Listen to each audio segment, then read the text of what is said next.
welcome friends. This is my first solo live,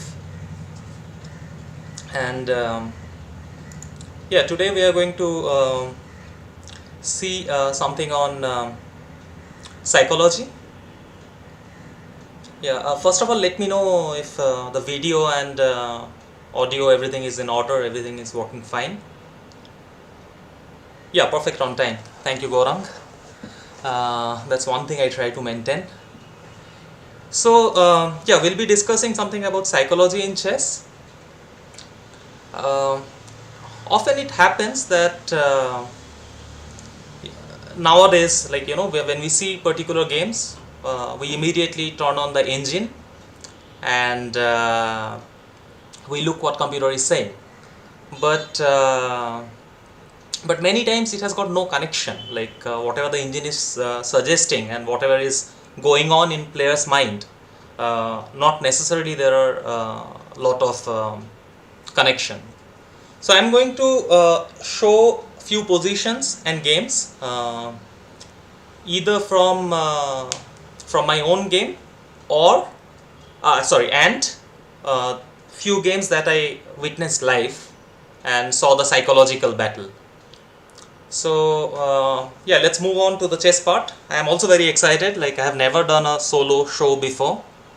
I think there could be a little bit of not lag but delay, 10-15 seconds by the time I'm showing move and on chess base and it gets live. I think there is approximately 15 or 20 seconds time delay. So we'll start with a game of mine. This happened in 2011 vacancy.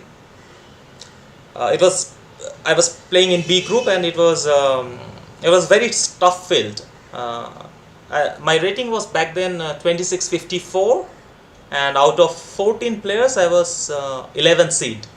So there were many 2700s and so on. I lost 3 games in a row somewhere in the tournament. I lost to Fresinet, Sowesley and Navarra. So you can also imagine the strength of the tournament. And then I was paired with the one Dutch grandmaster, Spoelman. And of course, after losing 3 games, it's not very easy to play. Then the following position was reached. I was white. He played Nadov, and after some complicated line, we got into this position long before our theoretical knowledge ended. So my first question to you guys is that what is the move that you will consider first when you look at this position? What is the first move that comes into your mind? Now, those who have seen the game, please don't disclose the move. And as I said, not necessarily the moves that many times it happens that the moves we play is not necessarily the best, but computers will refute. But still we have our own mindset.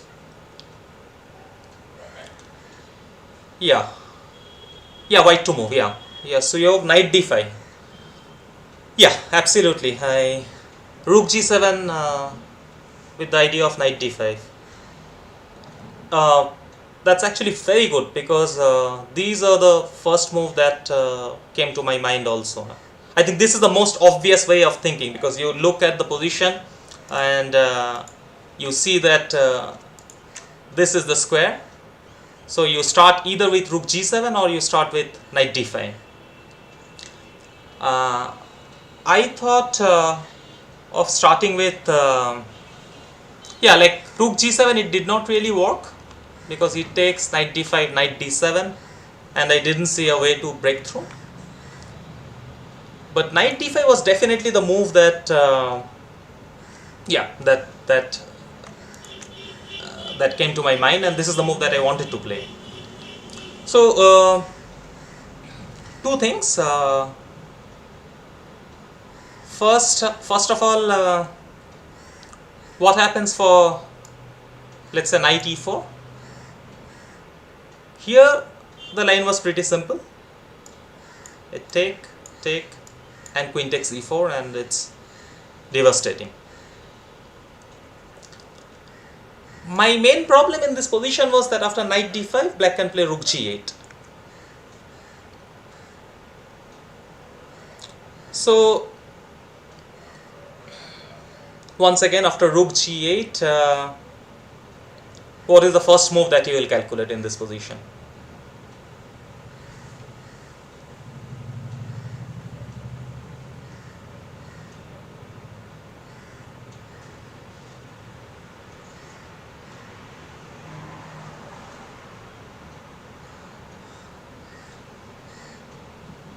What are the moves that comes into your mind after rook g8?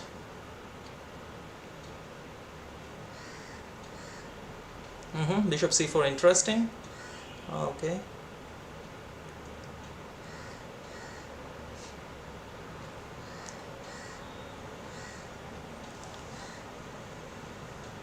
Okay, everybody is saying Sethu, welcome Sethu. Sethu wants rook g7. Definitely rook g7 is very interesting, but before we move to rook g7, I first thought, why not to take here? Bishop f6, takes, gf6, and rook h3. Because if this works, it's just mate. Black must play rook g5, only move. And now I go queen h4. h5, only move. Sorry, if h5, then bishop h5. So queen h4, and it looks like it is mate. Can you tell me what is the defense here for black?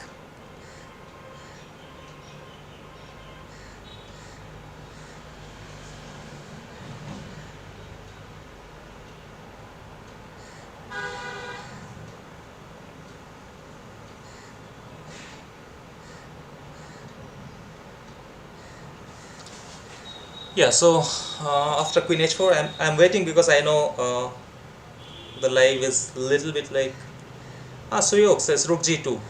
Rook g2, but I take king g2.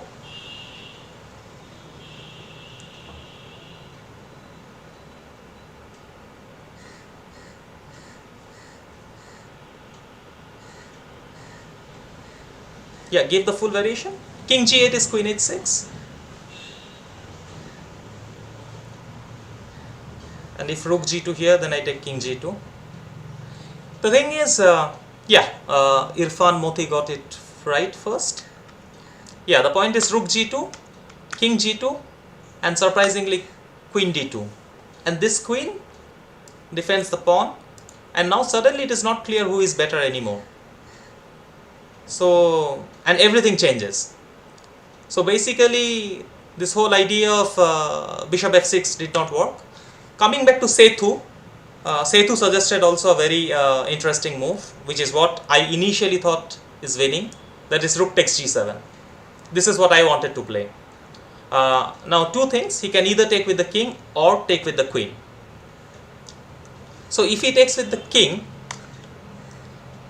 then I thought, okay, I take knight e7, rook e7 more or less forced, takes, and queen h4 check.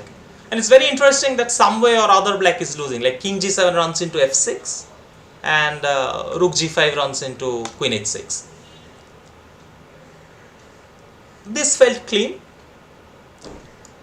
and I believe Sethu also saw something like this. But rook g7, then I spotted that he can play rook takes g7. And then I saw bishop f6, and it felt winning. I mean, e7 is hanging twice, g7 is hanging. If he takes, I take and give a fork. So pretty much everything looks winning. I was just 1 inch away from making the move, like to play knight d5 and after rook g8 to take rook into g7. And then I saw rook g7, bishop f6, I am winning. But just when I was about to make the move, I spotted a spotted a beautiful defense by black. Can anybody find the defense in this particular position?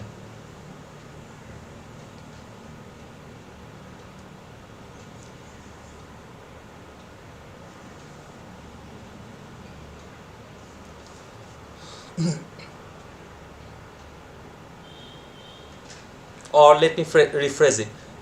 Is there any defense here? Soham says rook g2, but no, rook g2, I'll take king g2. And I'm on piece up.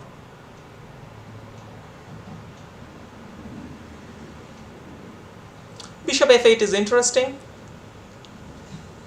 but this is not a move that will scare me, because I'll take on g7 and play f6. Same with knight e6. Knight e6, I just take f into e6.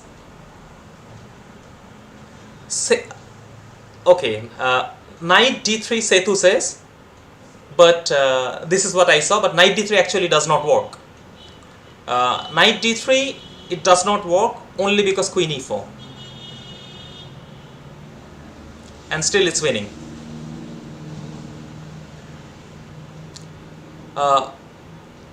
This is the reason I wanted to play rook g7, because this was also a very cute trap, that knight d3 queen e4, it just wins. Somebody says queen takes a2. Ritesh says queen takes a2. No, queen takes a2, I just move the rook because it's still mate on king side. The defense is spectacular. The defense is knight d7, a move that is extremely easy to miss. You know, especially when we think over the board, mostly we think in a way like, I want to do this, I want to do that, and sometimes it's very easy to miss opponent's resources. So knight d7 is an incredible move. Now the thing is, how can you take? So like, if you take knight takes e7, black takes knight f6, black wins. If you take bishop e7, black takes queen takes d5, and again black has no problem. But knight takes d7, one can ask, you know, like, I just take bishop into g7. I am playing white is piece up right now, right in this position. White has got tremendous attack. What can go wrong? And this is the point where, you know, white is threatening queen h6, white is threatening f6, all that illusion is correct. But black plays one move, bishop g5, and everything has been reversed. Look at this queen, it's hanging, bishop hanging, knight hanging, rook on e2 hanging. To make things worse, after rook takes e2, there is rook e1 checkmate. So when I saw this move at the board, you know, like, I wanted to play knight d5, rook g8, rook g7, and then I spotted this knight d7 and bishop g5. I could not be sure if my opponent saw this, but you know, you cannot just enter a line sort of praying that your opponent will not say knight d7. Maybe he did not see knight d7, but once the position will come, probably he will just find knight d7. So I still remember, and also psychologically, like, I had lost 3 games before continuously, and I was not in a very good situation, score wise. So at this point, I came back to the initial position, and I looked at my opponent. We both had around, I think, 30 minutes or something in our clock. I looked at my opponent and I felt that he's not under panic. He is also calculating. So if somebody would see knight d5, rook g7, or, you know, knight d5 and the previous variation, and if he feels he is lost, he would probably be under tremendous panic. But this was not the case for my opponent. He was pretty much composed. And then I was thinking, should I go knight d5? And at this point, that's why this show's name is Psychological War.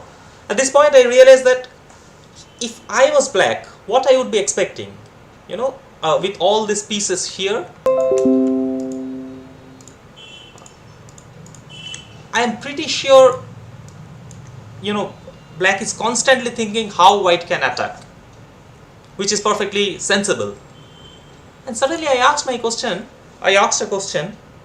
what is black's next move?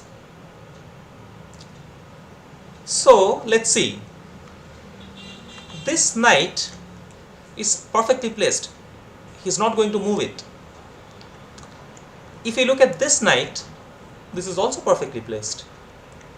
Bishop on e7 is protecting d6, so most unlikely this will move. King on h7 is also very nicely placed, and so is rook on e8. Then let's come to queen on a5. Where can it go?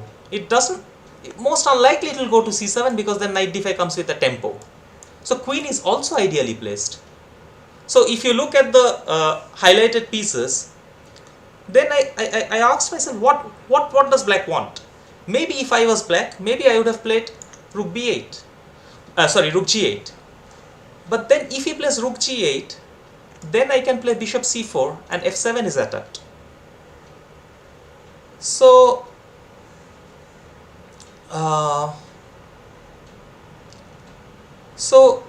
what is it that that black could play? And suddenly I thought maybe black could play b5 in order to stop bishop c4, because I just did not see a single move for black, like useful move. So this is the time I made the following move, which once again psychologically completely I think, I would not say destroyed him or something, but basically it was totally unexpected that in such a position white can play the following.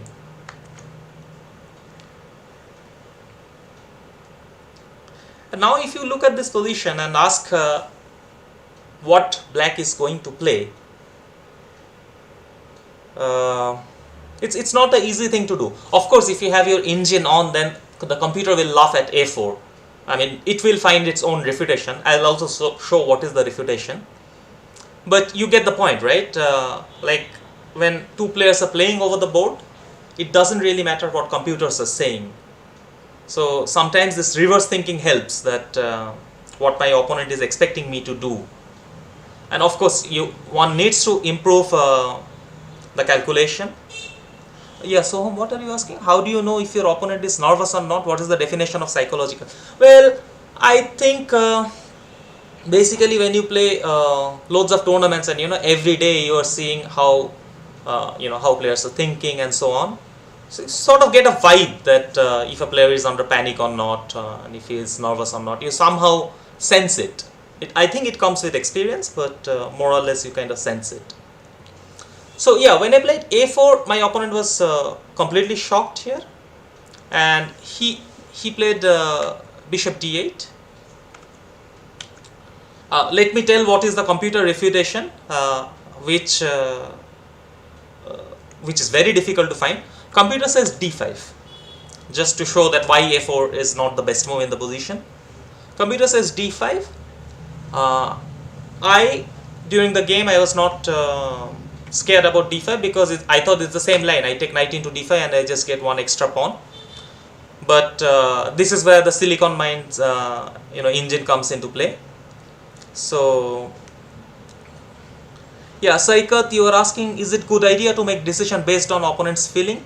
I think primary thing is, first of all, you should be able to calculate. You should able to have some kind of understanding, right? You cannot just play on feeling. So I could play a4 only because I saw the refutation of knight d5 and rook g7 and so on. So it's a very thin line. So I think primary criteria is definitely to improve your calculation and understanding and so on. But it's also important that you ask yourself constantly that what my opponent is going to play. Coming back to d5, yeah, d5, I thought knight d5. Here computer says the same line, knight ce4. Remember, we saw this without a4 and with the pawn on d6, and at that point this was winning. But the fact that the pawn is not on d6, here computer finds a tremendous defense, king h7. The difference comes that for bishop into f6 there is bishop c5 check. But again, I am showing this. It really has no practical connection, I would say, because such things are very, very difficult to foresee. Especially this move king h7 and to play d5, allow knight d5. In the game, he played bishop d8. So a4, he played bishop d8. As I said, I mean, he thought, I guess he thought rook g8, there is bishop c4, and which piece he can improve. So he thought maybe bishop d8 makes sense. I took queen d6. And now he blundered here. He blundered, but again, this is very fine tactics. Once again, I will show some impractical line which computer says, but which is again, it's not very easy to find. Computer thinks knight d7 is the best move. Actually, I saw knight d7 and I wanted to play rook takes g7 here. Takes queen d7. And what I missed during the game was that he could play bishop b6. Sort of, unpinning himself by counter pinning me, and then to take knight d7. So bishop b6, rook b6, and then knight d7. It's so this was one of his defense, which meant after knight c d7, I had to play something else, maybe queen b4 or something. But the move which he made in the game, it's also pretty logical. He took knight into a4. So his argument is that this knight is defending this bishop, and subsequently if he is able to take that, he will simply play rook e1. Argadeep says what? Rook g8, bishop c4. Rook g8, bishop c4, knight h5. Sorry. Yeah, Argadeep, you're right. Rook g8, I had to play bishop f3, not bishop c4. Rook g8, it's important to play bishop f3. Although having said that, just I'm thinking, Argadeep, if bishop c4, you say knight h5, I play queen g4, take. I'm thinking right now, even this could be extremely interesting, no? Nilavo, my opponent, was a Dutch grandmaster. His name is Spoelman. He was about 25-50. So anyway, in the game it was bishop d8, queen d6, and he takes knight into a4. I think the move that he missed was knight e4. Now this knight can be captured by two pieces, but either case, either rook g7 happens or queen takes f8 happens. So, which means knight into e4 is not possible. And then it's not clear, because now his knight, which was on c5, it also went completely out of the board. And at this point he played bishop e7. I have the position right now after black played bishop e7. Can somebody find a win here?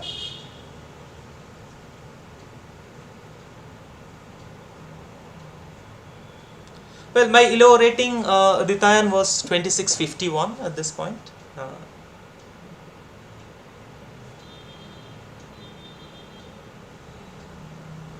Actually, I thought my ELO was 2654. Somehow I had this in mind, but when I've seen ChessBase, it shows 2651, so that must be correct.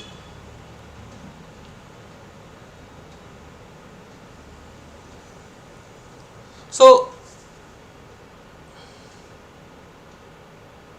thank you, Adrash. Yeah, that's my idea, to present some quality chess content in YouTube.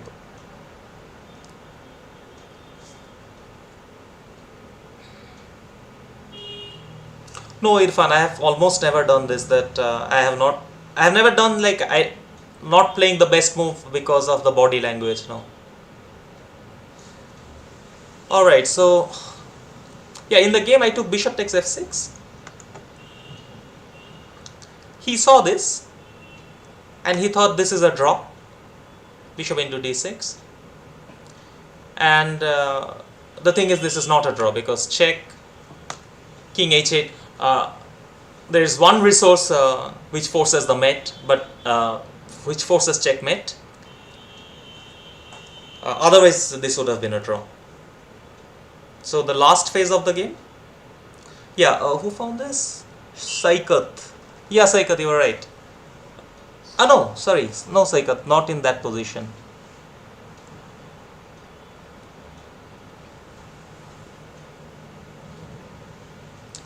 How is white winning here?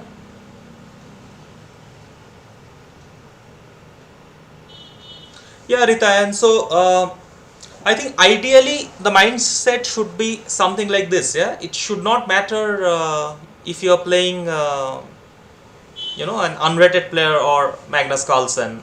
You should just play the position, and that is what is important. I think that should be the ideal frame of mind. It's very difficult to achieve because somehow it creeps in. Okay, Deep Sen Gupta. Deep, thanks for joining, Deep. Yeah, of course, Deep got it right. And I see Argadeep also. Knight g5. Knight g5 kind of threatens rook h7, rook h8. That's a mate. And if h g5, then check, check, and checkmate. So knight g5. He last tried bishop takes h2. Well, if I take, then there is queen e5 check, which is probably also winning. But bishop h2, I played king h1, and yeah, then this was made. I must also add, and I should also publicly thank once again to Argadeep, who was playing some tournament, I think in Europe probably, and he came for a few days to help me in this tournament. And during this tournament, I fell sick. I had huge fever and all, and he took tremendous care of me. And yeah, somehow I recovered, and then started playing better. And by the way, this game also, so back then in vacancy, for every round they would have a best game prize. So for this particular round, which is round 7, I got the best game prize for this particular round. So yeah, so this is the first game I wanted to show on this topic of psychology. I hope you guys liked it. The second one is not my game. The second one, this happened during Asian Games, 2011. So I was playing in in India. The Indian team was, I think, myself, Sashi, Hari. There was Gopal and Adiban, I think. Yeah, I think this was the Indian team for Asian Games. And in the individual rapid tournament, my good friend Rustam Kazimzanov, he won the championship. Now there was one game that I was watching live when Rustam was playing against an Indonesian grandmaster, Susanto Megaranto. And I was just like, they were playing, I was just next to their board. My game was also going on, and as I finished my game, I just sat there and I was watching Rustam's game, and I was fascinated by his psychological trick, which he did, in fraction of second. So let's move on to that game.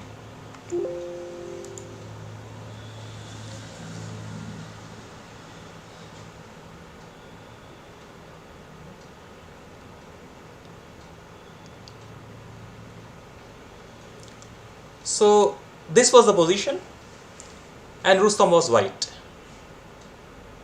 2010 in China, Guangzhou. It's a dead drawn position. There is just nothing. There is just no hope right now. For instance, yeah, the easiest way to make a draw is to play bishop f6, and this king pawn endgame is also dead draw. There is just absolutely no chance white can win this. Also moves like, let's say black says, okay, I will just play bishop e7 and bishop d8.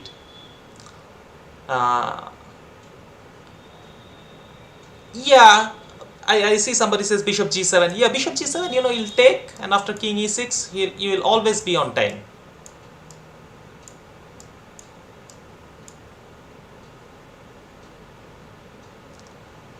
So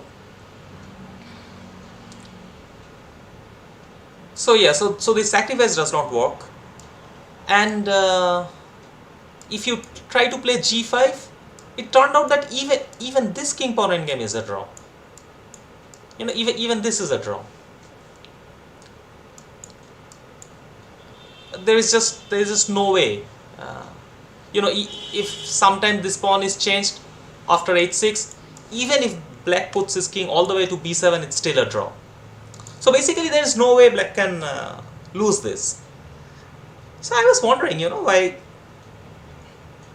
why Rustam is playing. And at this stage, Megaranto played bishop c1. Nothing wrong with this move, but I was very impressed. And they were playing in like seconds, like they had probably 1 minute each. I was very impressed with the speed Rustam sensed, the tiny bit of winning chance that he has. And it was very important not to show the trick. It was very important for Rustam to sort of deceive his, to camouflage his main idea. So he makes a move in this position, which had no meaning as such. He played bishop a1. It did not make any sense. I mean, when you see a move like bishop a1, it's like, okay, what's the big deal? Yeah, I can literally play anything. So the guy plays bishop e3, nothing wrong. Rustam plays bishop c3 back, and Susanto, he knows this is draw. Yeah, just bishop a1, bishop c3. What is going on? He plays bishop c1 back, and believe it or not, now white is completely winning, because now c5, and white is totally winning. The point is, for dc5 there is bishop e5, and for bc5 there is bishop a5. I found it fascinating.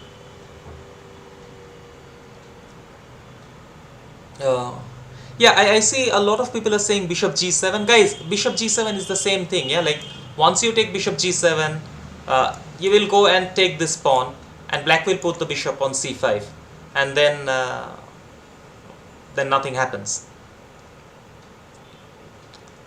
So bishop c1, c5, and black cannot take the pawn. So the game went like bishop e3, c6, and now it turns out there is no way to defend, because every time some way or other, either this pawn or this pawn is vulnerable, because the moment this will happen, this c pawn will queen.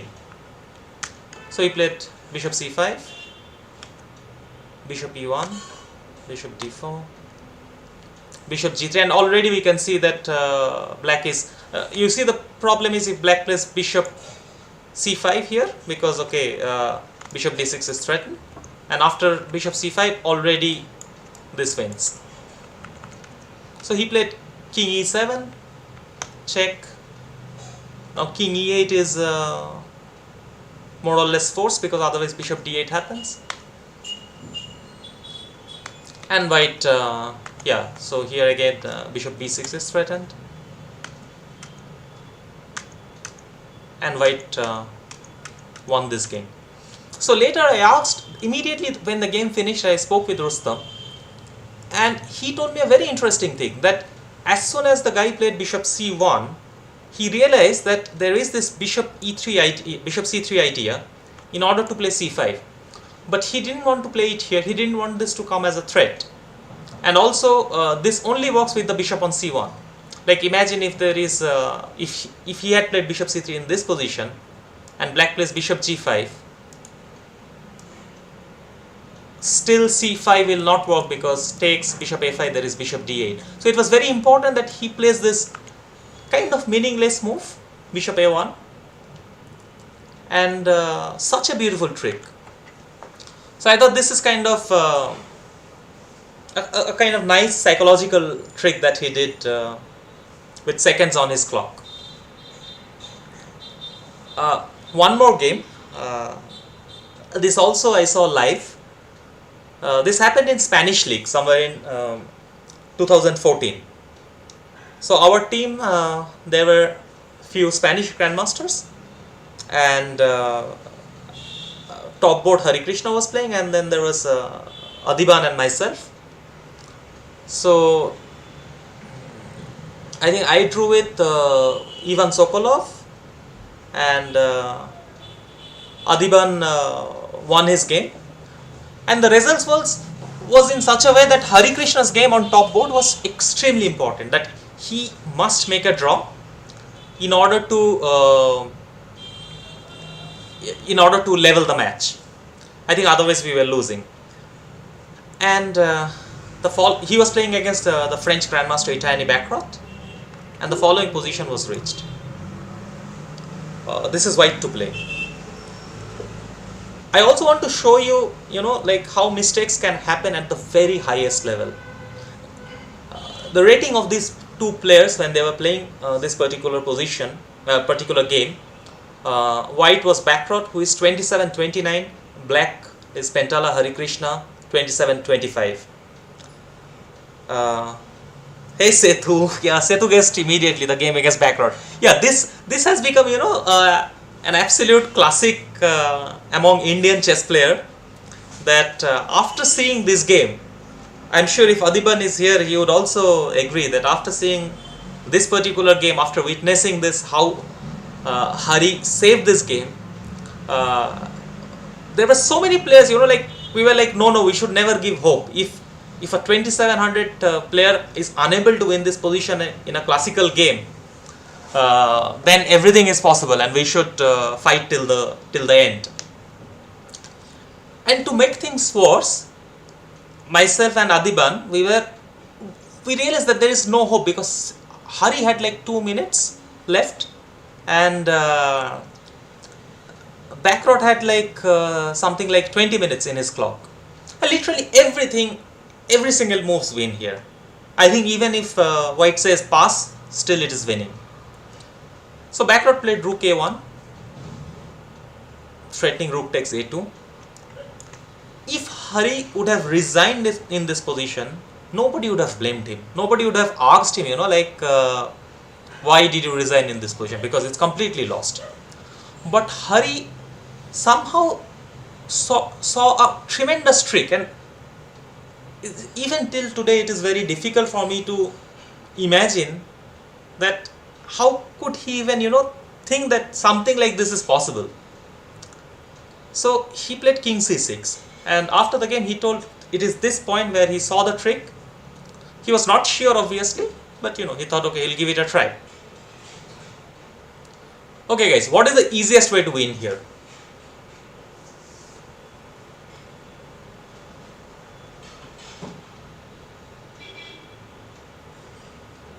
Setu, tell me what does it mean by stream la join panunga?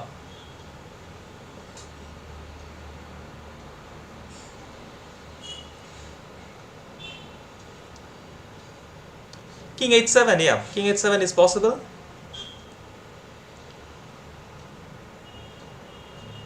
Okay, what else? What else apart from king h7, guys? Rook a2. Atul Dahale says rook a2. Gaurang B says rook a2. Shoraj Bosch king h7. Thank you, Shoraj, for joining. Rook a2 Shahid. Padmini rook a2. Alright, rook a2 is definitely winning. There is nothing wrong in rook a2. Rook takes a2. Setu, he's asking to join the stream. Sure, one day. Rook a2, g8 queen. This wins. There is nothing wrong in this. But king h7. What is wrong with king h7? Nothing wrong, yeah? Why should we even get into queen versus rook? King h7 happened in the game. And Hari innocently played rook a7. What to do now? What should white play now after king h7, rook a7? This is also completely winning.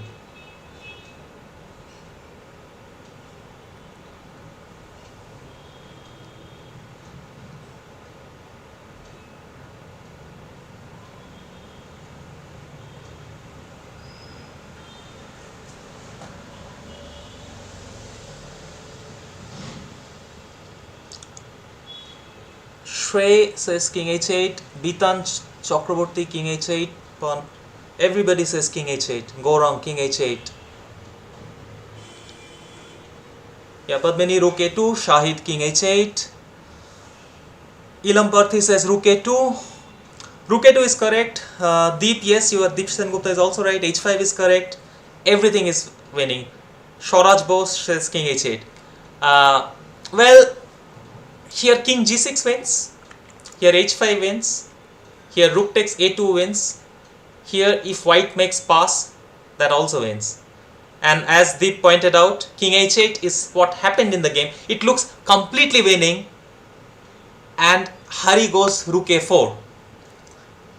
And at this point, actually, Backrot started laughing because he could not believe, like the way he spoiled. And myself and Adiban, we were standing, we also could not believe. This is such a unique trick. So the point is obviously now if g8 queen, there is check, king moves check, and take. And this pawn and king is strong enough to stop the rook, to get the rook, because white king is really far. Yeah, go wrong, I saw. Yeah, you meant king h8 is bad because of rook a4. Yeah, that's true. So rook a4, Backrot played h5, but this does not help because of rook h4. And again the same trick, if g8 queen, now check, here check and take. So in the game it was rook takes a2, rook h5. Yeah, now it doesn't matter because this pawn is strong enough. So yeah, this is the thing. Yeah. So now tell me, to all my friends, those who only wants to know about opening and all, tell me, when a 2700 player is unable to win such a position, and this happens every now and then. Yeah, Backrot's elo was 27-29, and he has one of the best technique. It's not like, he's not a technical player. So I think first and foremost the criteria should always be, improving your calculation and understanding. And I saw, whenever I went live in some session, everybody is asking the same question: what to play against e4, what to play against d4, what to do in this opening or that opening. While I think it is much more important, friends, to improve your general calculation, end game and middle game. I think it's very important. So after this game, we saved many games, and one of the game that comes immediately in my mind is which has also become a classic among Indian chess players. That is not part of today's show, but I can recommend this game that you should see. That is Adiban versus Kostenko from Asian Championship. Yeah, Abhijit Gupta, what to play against Berlin? You can see one game, Ganguly versus Gupta from a national championship. That you can try, Abhijit Gupta. And thank you for joining. So moving on to next game, and again I'll stick to the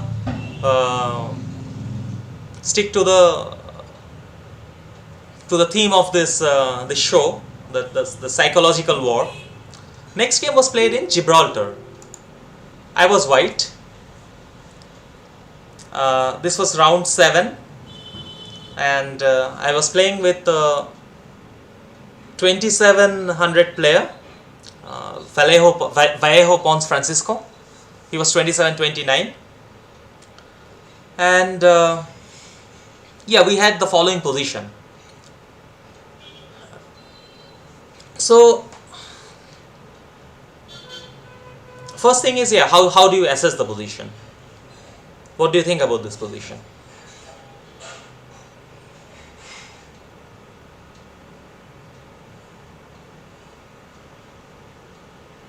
Yes, I can put all Adiban's game, yeah?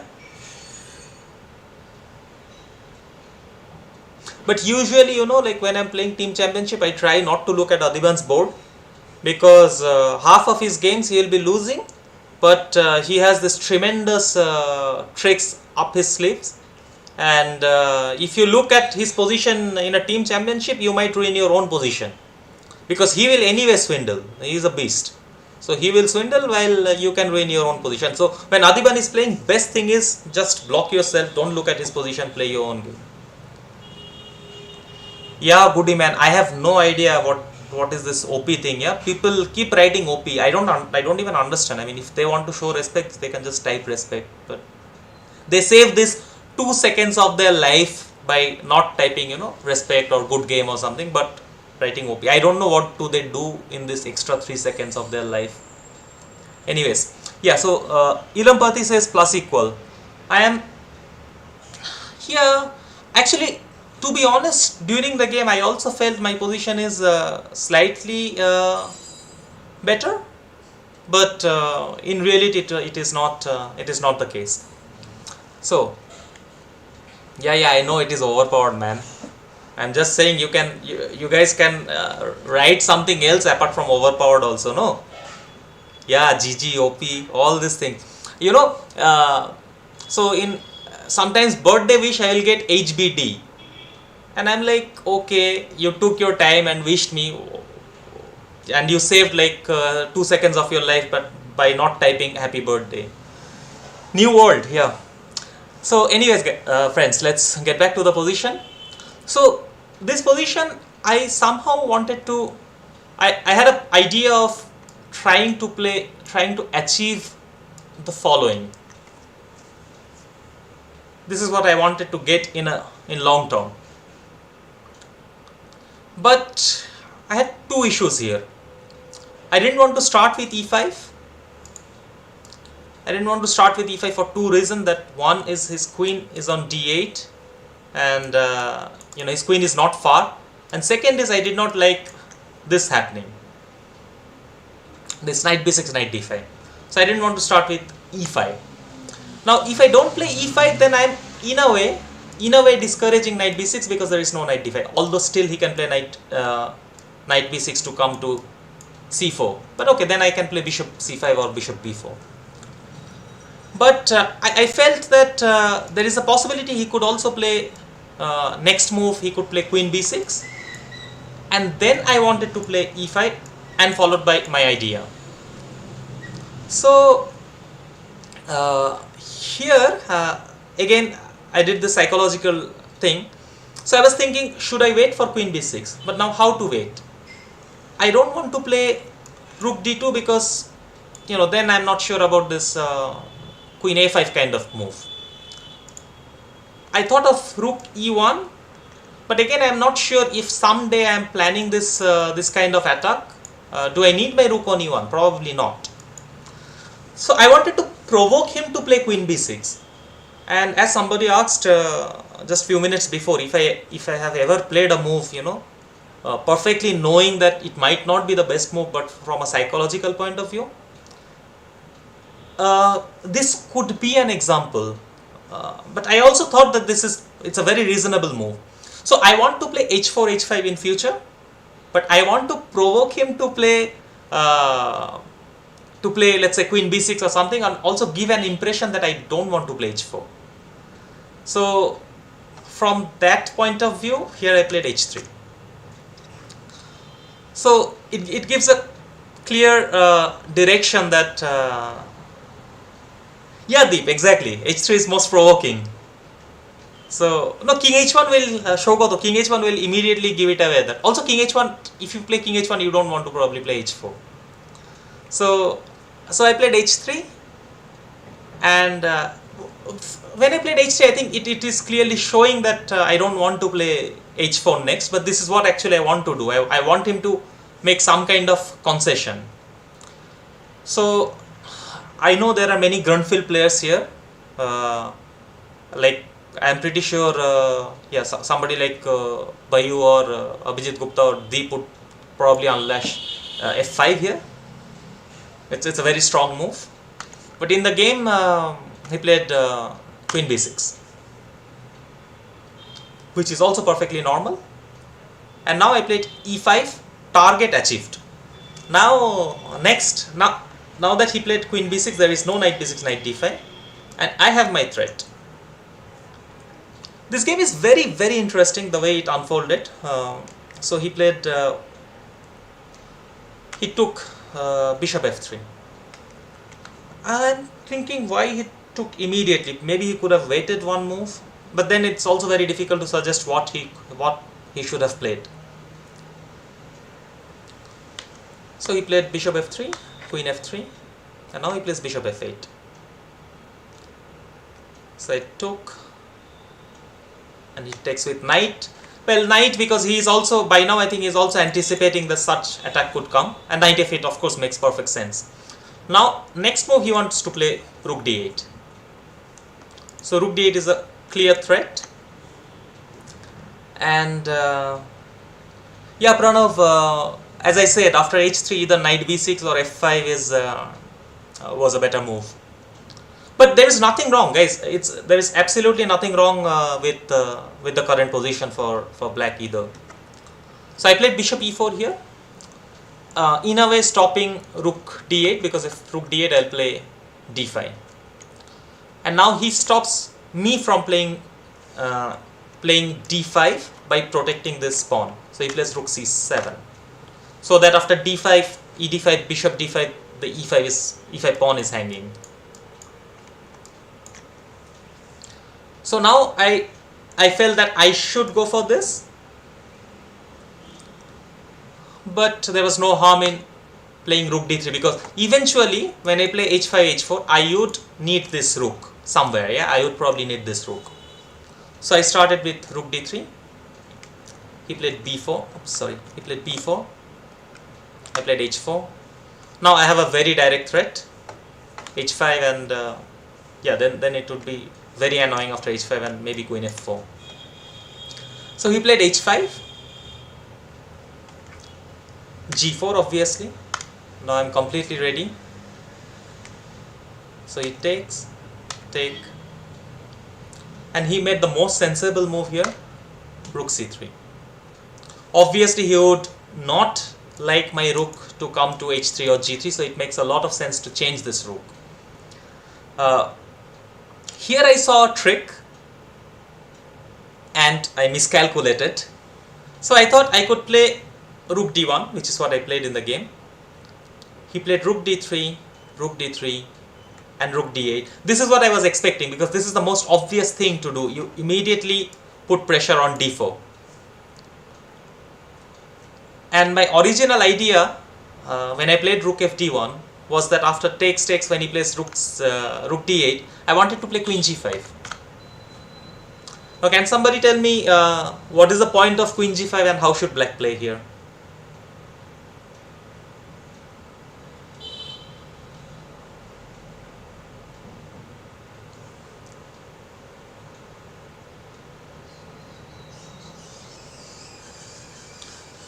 So why I wanted to play queen g5 and why I did not play queen g5.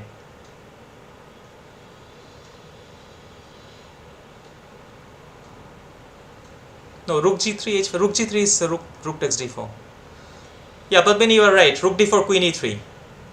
Yeah, rook d4, queen e3 is my point. But you are also right, of course. Setu found the correct move, obviously. Rook d4, queen e3. Ilamparthi, you are right also. So the point is, of course, rook d4, there is queen e3, and here I am winning. And at this point I saw b3. This was kind of annoying, because okay, if rook takes b3, there is queen d4, and if a b3, he takes rook d4 and queen e3, and now he vacant the square, so he plays rook b4, and this ends in a draw. So I can take and king g2, and this ends in a draw. So I think this was a very tough move for me to play in this position, much more tougher than h3, because this is a situation where you're playing, 7th round, you're playing a 2700 player, and you see that after queen g5 he must play b3, and then it ends in a draw. So there is a tendency back in your mind that you're playing a higher rated player, so just make a draw and come back, gain some rating and so on. But as I said, ideally speaking, the frame of mind should be same when you're playing an unrated player or Magnus Carlsen. You just play the position. So here, I felt I have more practical chance, and the move which I played in this position, it was psychologically very difficult to play, because I want to continue the game. I don't want to make a draw, but also there is no direct way to do it. So I played bishop g2, just saying that, let's continue the game. I don't want to agree for a draw immediately. And now I'm still threatening, so I'm still threatening h5. And suddenly the game became very wild. Yeah, Bayu, Queen d1 also is something that I was thinking. Oh, for the audience, I keep on saying Bayu because that's how we call Abhijit Gupta. So for those who are not aware, if we are saying ban, that means Adiban. If somebody says gangs, that's me. If I say meow, that's Soumya. If we say Bayu, that's Abhijit Gupta. So just for reference, yeah. So bishop g2, he played a5. Yeah, queen d1 I was actually thinking, but then queen d1 I was not happy that how to continue with h5. Maybe queen d1 is very interesting also. Yeah, queen d1 is also equally interesting, I must say. So I played bishop g2, he played a5. I played h5, he played a4. And now this is getting very wild, yeah, like both players are not bothering what is going on the other side. I played queen h4, so kind of giving some threats, yeah, like some kind of ideas. He plays b3, I take a b3. And now he played a3. He could also take a into b3. So and h6, and this is a very crucial position. We are also having some kind of time crunch, and yeah, my opponent was Vallejo pawns 27-21. So here I am threatening queen f6, and it's possible to defend it either way. Yeah, I can play knight d7 or knight h7. Intuitively, what would you prefer, knight d7 or knight h7?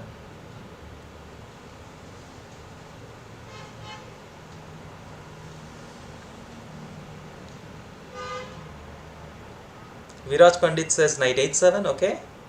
Everybody votes for knight h7, no one for knight d7.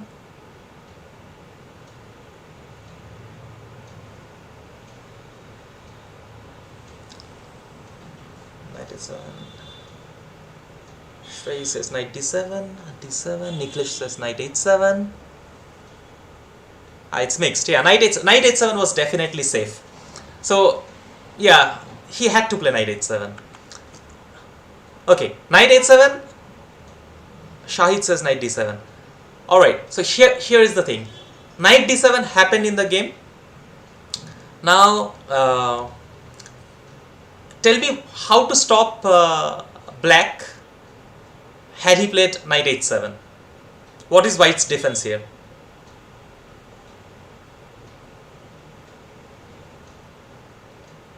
Because I had to be absolutely sure that knight h7 I have some kind of backup. I had a backup. It would have ended in a draw if he had played knight h7. But it's very important to find out how I can stop the a3 pawn. As you can see, now there is no mate. This knight is a monster here on h7 as far as defense is concerned. And this pawn is going to give a nightmare. Yeah, b4. b4 is possible, but b4 I was not happy about g5.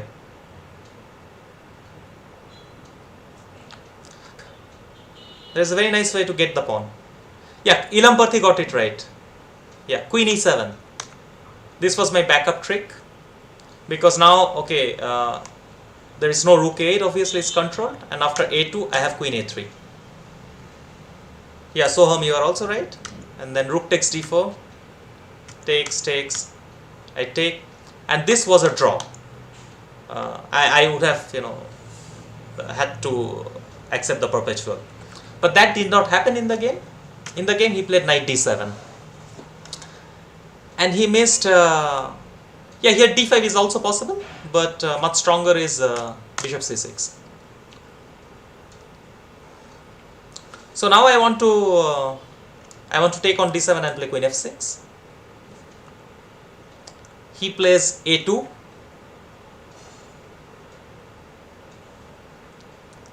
Adiban, now can GMs answer the question? Yes, Adiban, feel free. You can definitely answer. For instance, here, okay, this is a question to all the GMs included. White to play. Let's do it. No engines, guys.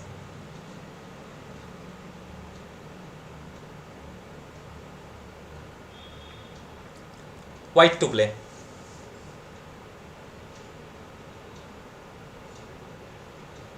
You know what is the problem? What is the difference between solving a problem and playing a tournament game? The thing is, it's very easy to solve. It gets much easier to solve a problem when somebody says, here, white to play and win. But during a game, nobody tells you what is the critical position, when to think, whether it is winning or not winning. So you are never sure. One can never be sure during a tournament game.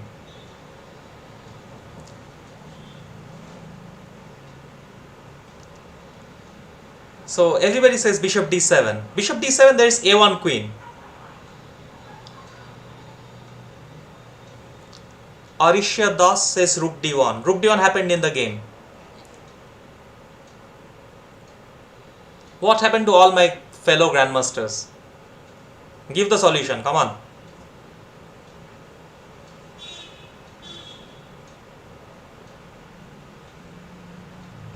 h7 and bishop d7.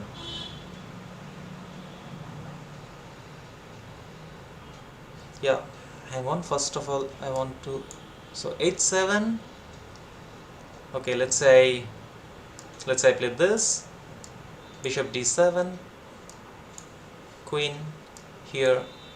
I should be able to defend this, no, somehow, Padmini? I don't know, queen c1, let's say.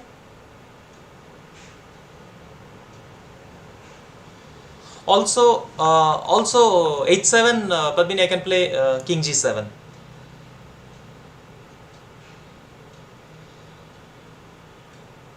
Although still you have a point, yeah. This is not the answer. Now suddenly I have to find a way why this is not an answer. Maybe this is also winning. At least I don't see it. I don't see a refutation immediately. Anybody is saying? Yeah, direct bishop d7 is fine. Queen f1. Yeah, thanks Setu. Thank you. Yeah. This was the point. Yeah, queen f1 defense. That's true. But bishop d7. This is what I wanted to play initially. But here a1 queen, king h2, and now there is no queen f1 because I have queen f6. But I left it here after seeing king h7, queen f6, rook g8, and there was some time crunch, and I did not see a breakthrough here. But as it happens with every chess player, you go back to your room and switch on the computer. Immediately, computer laughs like, "What rook g8? It's mate here in like 3 moves." So yeah, rook g8 is the exact position where I left.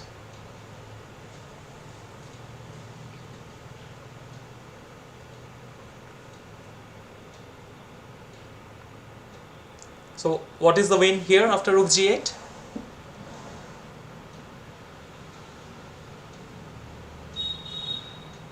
Yeah, queen f7, okay, king h8 now.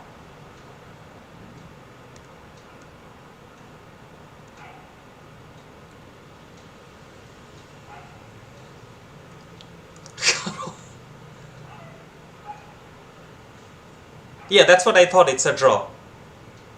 Yeah, queen f7 and h7, exactly, by you.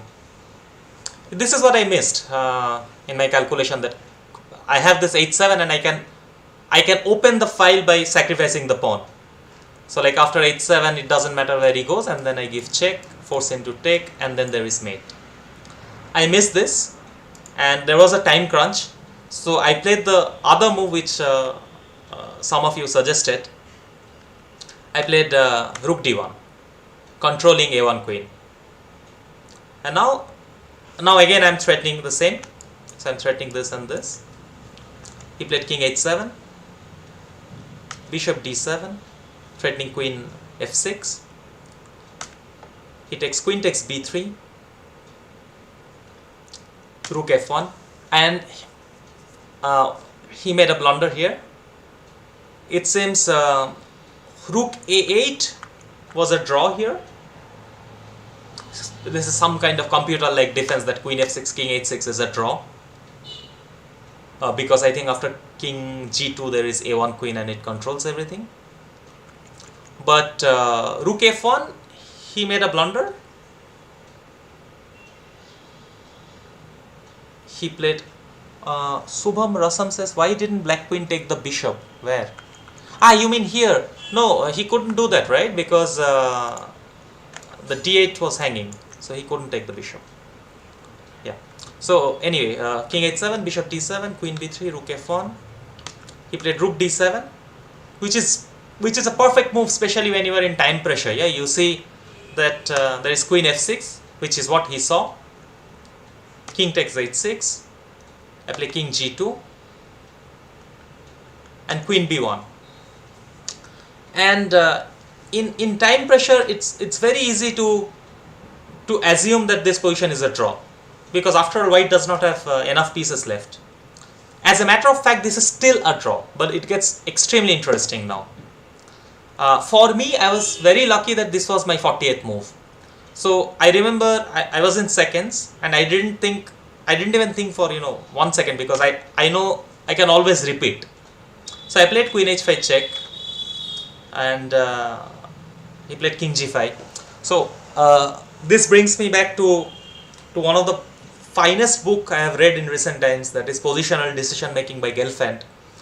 There at one point he mentions that many chess blunders happens on 41st or 42nd move, because when you're playing in time pressure, the entire adrenaline is there and you're very focused, and then as soon as the time pressure ends, somehow we tend to relax, and this is the moment where our focus level is not optimum and blunder happens. Yeah, so luckily for me, this was the 40th move, and I came back, I washed my face, ate something, or I don't remember, I probably drank some tea and sat there, and I had loads of time to think. I see many players are saying king g3 here. Setu also says king g3. Adiban also king g3. King g3 unfortunately is not winning. King g3, black has a fascinating defense. The point of king g3 is of course after queen f1, this is mate. But king g3, there is rook takes d4. And queen f6 check, there is king h6.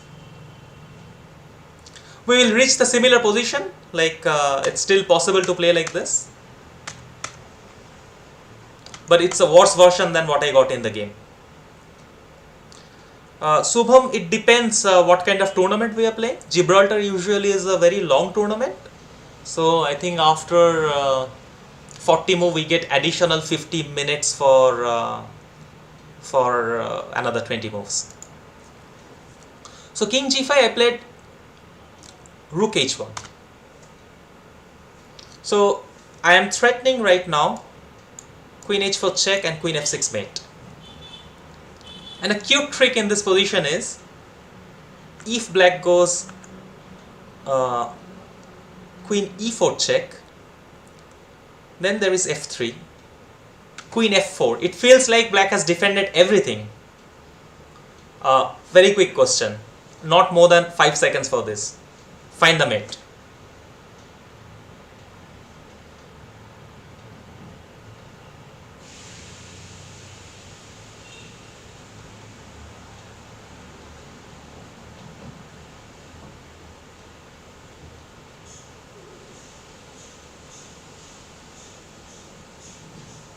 Yeah, I saw you guys are saying f4. I'll show it why it is not winning.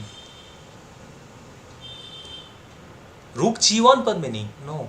What? When rook g1? Maybe not in this position. Yeah, Deep got it right. The mate is queen h6, king f5, rook h5 check, and queen f6 mate. Before I show the other variation, I want to show why not f4. I saw many people are saying f4. f4 is not winning because king f5, queen h3 check. f4 is the move that I remember I wanted to play first. King e4, queen f3 check, and king f5, and there is no way to mate here because always this e4 square is vacant. So there is no mate here. Rook h1, there is another interesting line that I saw, that is king f5, because if black can get to d5 there will be no mate. But there is also a very fine move here after king f5. Stop it. What? Shiboli Dotto is saying queen h6. Thank you, Shiboli Dotto. First time I got to know that you actually can suggest some move, and you know the rules of the game. So yeah, rook h1, and he took queen takes h1, which is basically forced.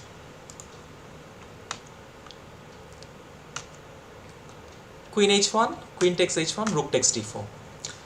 This endgame is a draw, but it became more and more interesting. So I gave queen c1 check. What is the obvious move?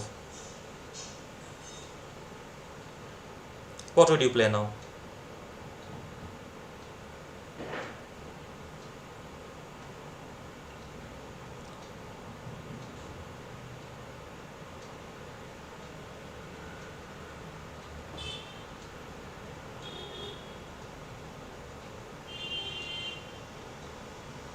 Where would you go? King f5, king h5, king g4. Nicholas says king f5, king f5. Everybody king f5. Ilam Parthi, king f5. King f5. Everybody says king f5. Friends, please don't use engine. I mean, Viraj Pandit, there is no way you cannot say immediately whether it is blunder or not. I mean, trust me, with all due respect, if a 2700 and all the bunch of grandmasters here, they are unable to say which is correct, which is wrong, I don't think it's possible, just to say on a second that king f5 is a blunder. No, yeah, I get your point. Queen c2, no. Well, no, that makes sense. Now I get it what you are saying. The point is, anyway, black will lose. Yeah, Viraj, I get it now. So let me explain. Yeah, even if you get the pawn on a2, let's say, yeah, hypothetically, if you play king h5 here, which is the correct move, even if you get the pawn, just imagine this, and black gets his king to g7 and rook to f5, even that is a draw. And top of that, king h5, after queen a3 there is rook d2, and there is no way we can take it. Now coming to your point, like in the game he played king f5, queen c2 check, king into e5. Now let's say if I take queen a2, then it's already a draw. Just some move, probably rook d5 will make, it's just an easy draw. It's a fortress.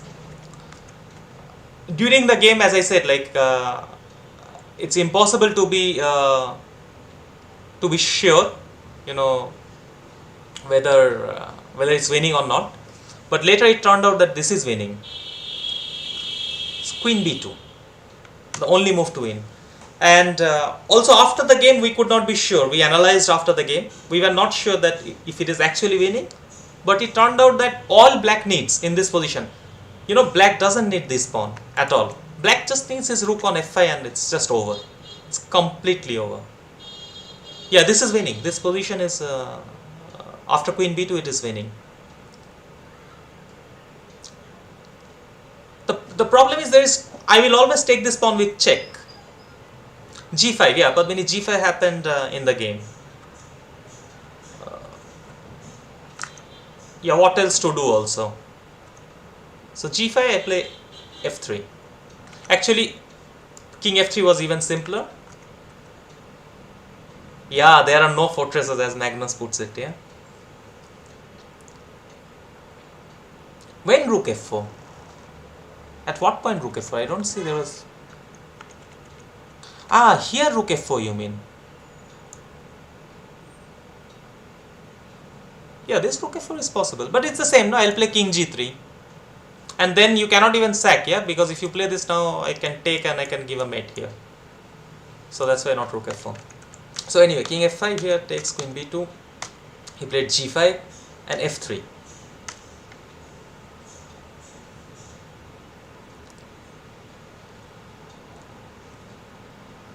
So f3, how would you play now? So he played f6. And now I wait. So basically I will force you to play king d5 now. So I'll come here, I'll force you to play king d5 and then I'll take here with check. Yeah, that's what happened basically. So f6 here, check, king d6, queen a3 check. And now again this will be a draw. Just black is just one move away. All he needs is his rook on f4 and a proper fortress. But somehow it's not working. Like he needs his rook on f4, but he also needs his king to get his king to a shelter. So queen a3 check. He played king d5. Well, but the point is, of course, he cannot go to d7 because there is queen. There is queen a7 check. So he played king d5, queen e7, and now it looks like black got a fortress, rook f4, but there is one particular thing missing. This king to g6. Black somehow needs his king on g6. So now I gave check, king e5, and now king e3. Now the first problem is how to wait.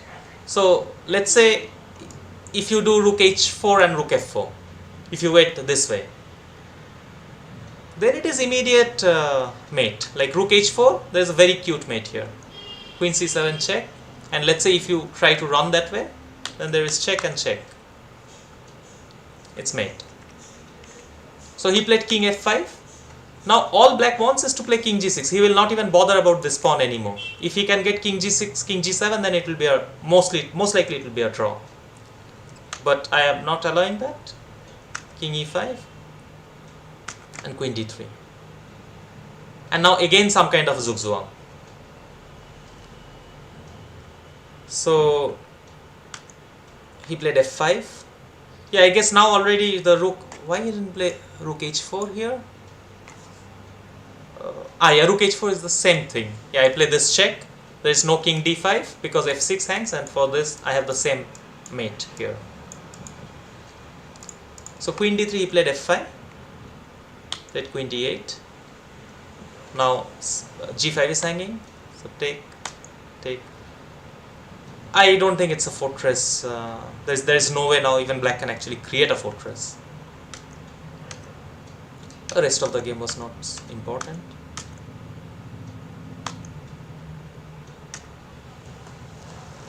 Yeah, so although the end game was actually not part of the topic, because the topic was more about psychology, I chose this game because of that h3 h4 moment and also the bishop g2 moment. Oh wait, Vishnu is saying, is this winning? Where? Which position is winning? I know the starting position is winning.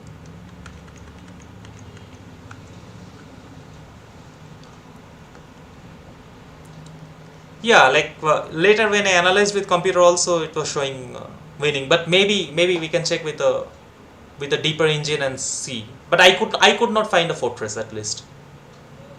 So also I wanted to show you to all the viewers that games are usually full of flaws. That it's not like when grandmasters are playing, they are playing some perfect chess or anything. There will be mistakes, and it actually does not matter what computer says. So there will be mistakes, and you have to sort of keep on fighting. Like, remember the hurry game, right? it's also very much applicable in pretty much every situation in life. Like you have to just do whatever best you can do. Like do what is best in that current situation. There is no point in thinking whether you are winning or you are losing. Such things doesn't matter. It doesn't make any difference. So yeah, so these are the games that I wanted to show. Now before I sign off, I would like to say tomorrow there is a very special episode. Anand and Aruna both will be joining for the family episode. We'll start at 4:30. There will not be chess positions as such, but there will be lots of interesting questions. There will be some general questions, some rapid fire, some kind of fun games, and it'll be very what to say, educational also. So see you guys tomorrow at 4:30, and yeah, stay updated for this. If you like my video, please like. If you dislike my video, please also let me know in the comment section so that I know how to improve there. This was my first solo video. People told me to do it for half an hour maximum. I think I stretched it to 1.5 hours. So do let me know what you like and what you don't like. I'll definitely try to improve on that part. So yeah, bye bye for now, and please subscribe if you like my channel. Thank you.